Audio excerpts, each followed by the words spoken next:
അന്തരിച്ച സാഹിത്യകാരൻ M T Vasudevan നായരുടെ കോഴിക്കോട്ടെ വീട് സന്ദർശിച്ച് സുരേഷ് ഗോപി എം ടി തിരക്കഥ എഴുതി മമ്മൂട്ടി, സുരേഷ് ഗോപി ഉൾപ്പെടെയുള്ളവർ അഭിനയിച്ച ഒരു വടക്കൻ വീരഗാഥ എന്ന ചിത്രം റിലീസ് ചെയ്ത സാഹചര്യത്തിൽ കൂടിയാണ് സുരേഷ് ഗോപിയുടെ സന്ദർശനം. സിനിമയുടെ നിർമ്മാതാവായ PV ഗംഗാധരന്റെ കുടുംബവും അദ്ദേഹത്തോടൊപ്പം ഉണ്ടായിരുന്നു. വീട്ടിലെത്തിയ അദ്ദേഹം എം ടിയുടെ ഫോട്ടോയിൽ ഹാരാർപ്പണം നടത്തി.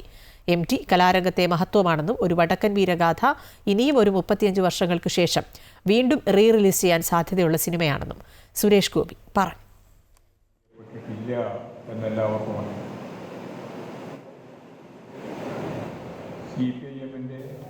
ദിവസങ്ങൾക്കുള്ളിൽ കഴിഞ്ഞ കലാമഹത്വം അത് എം ടിയാണ്. കലാമഹത്വം എന്നാണ് സാഹിത്യ മഹത്വം എന്നുപോലുമല്ല.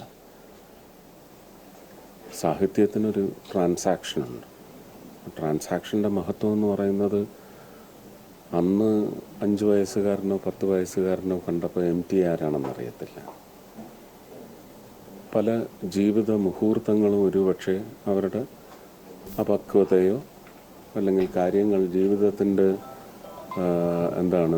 നിഗൂഢ തലങ്ങളൊന്നും മനസ്സിലാക്കാൻ പറ്റുന്നതാണ്.